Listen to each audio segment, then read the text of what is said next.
That night felt unreal, fairy lights, food, friends clapping, and my heart still trying to believe I'm engaged. After he proposed, we celebrated like there was no tomorrow. And honestly, it was the happiest version of my life. I hope it was Ren's best day too, because mine definitely was. Later, we walked by the sea like the main characters. Sand in our toes, corny jokes in the air, and someone definitely stealing seashells like it's a mission.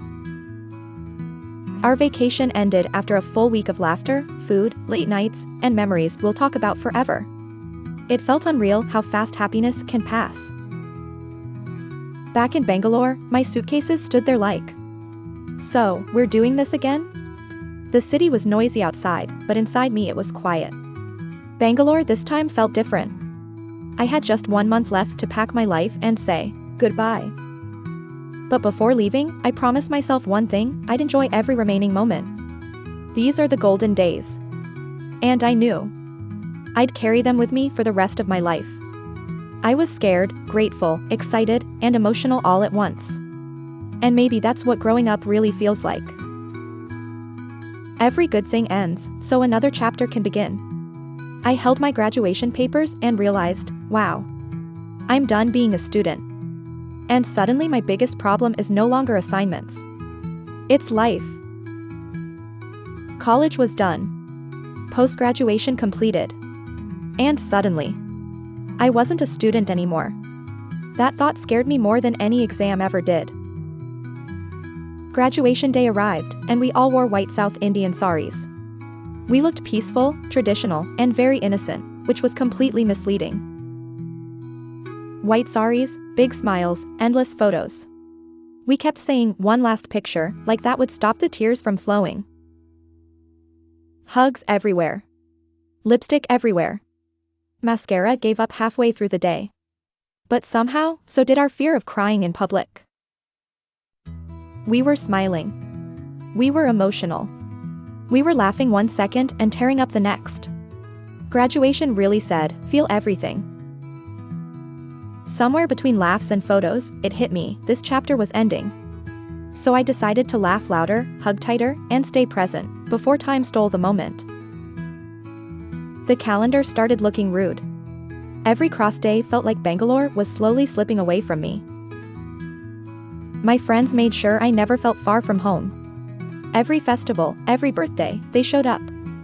Still singing off-key, still lighting candles that refused to blow out, like even they weren't ready for me to leave Bangalore. These aren't just friends. They're my chosen family. They celebrated with me so I wouldn't miss home. They turned ordinary days into memories. They showed up every single time. They've seen me at my best, and my absolute worst. Some nights I cried for no reason, and 5 minutes later they'd make me laugh like the tears never happened. They were there on my happiest days and my lowest ones, on days I laughed too much, and days I couldn't explain why I was crying. They never asked me to be okay. They just stayed. And then there's Rose, my roommate, my sister. We cooked every day. Sometimes it tasted amazing. Sometimes we just looked at each other and said, protein.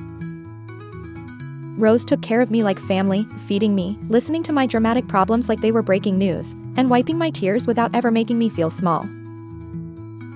Some evenings we just sat quietly together. No talking. No fixing. Just being there. That's how safe it felt. She was there for every celebration, every step, every phase. Some people don't just walk with you. They hold you steady.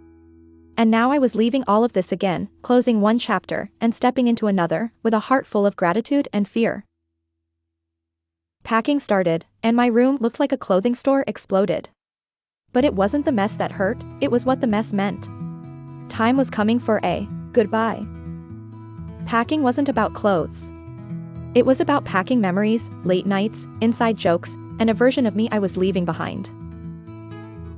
My parents were eagerly waiting for me back home. Their happiness made my heart warm and heavy at the same time. My parents were literally counting days for my return. Every call felt like, how many more days, Sam? Their excitement made me smile, and then suddenly my eyes would get heavy.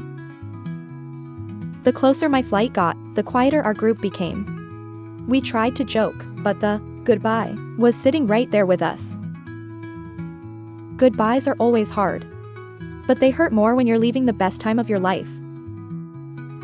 And this time, Ran was coming with me to Nepal. To meet my parents. To tell them the big news. Excited? Yes. Nervous, also, yes.